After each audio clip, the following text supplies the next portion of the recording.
Hello garden friends and welcome. Today I wanted to do a quick, very simple winter arrangement in this gorgeous brown transferware pitcher. I just actually picked this up and I am giddy with having this piece, even though it has a little mishap on the handle here. Don't let that discourage you when you come across a piece like this that has a very good price tag on it. If it speaks to you, if it's something that you can use, this piece will not be resewed, so this crack right here is not going to hinder what I'm going to use it for. I hope that I can create many floral arrangements for many years to come in this piece. But I'm going to get started.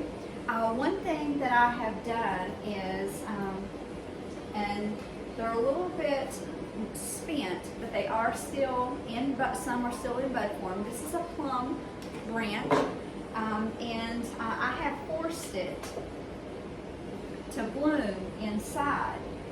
And another branch that you can use is apple trees, peach trees, pear trees, flowering almond. Anything that has a spring bloom on it, then go ahead and cut it and bring it inside to have some winter bloom.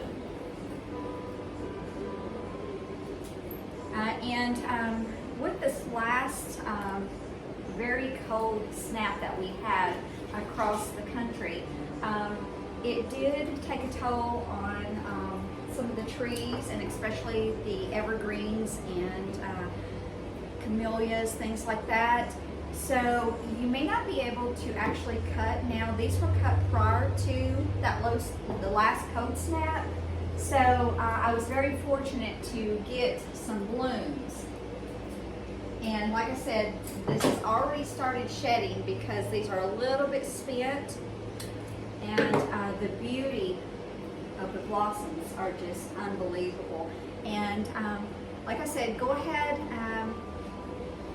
If you have something that was kind of like in a different location where the really harsh wind was not hitting it, you may be able to go ahead and cut off. Another thing is forsythia.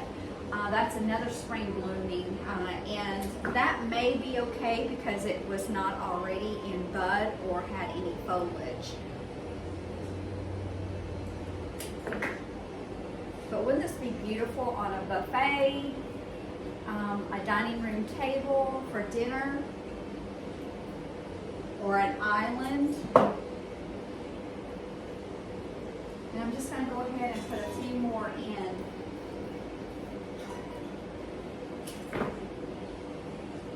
This one right here will give it a little bit of height, but I think I'm going to nip it right there.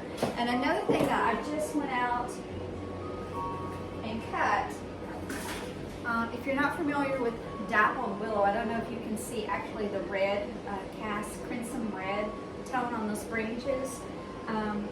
This is something that is absolutely beautiful during the summer. A lot of folks think that the foliage is blooms, but it's not. It's just it turns different colors. This will root very easily in water. But I wanted to give this arrangement a little bit of different color, a little bit more of a whimsical look.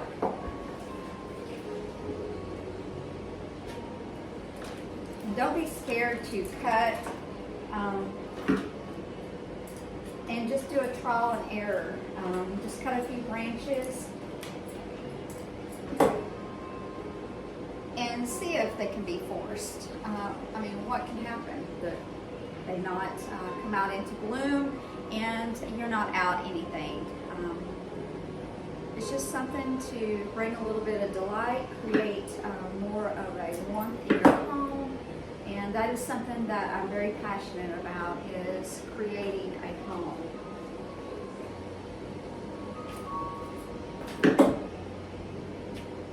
And I think maybe this piece is looking better from the other side.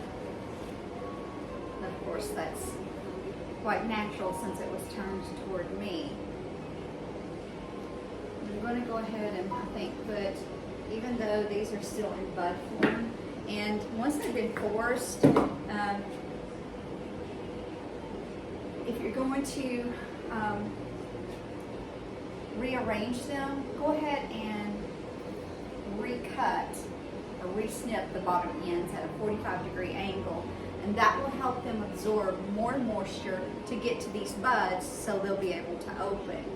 So this is just a quick, very simple arrangement, and what I may do is just tie a little satin linen here and let it trail down, and wouldn't that be a beautiful cottage look or a vintage farmhouse look?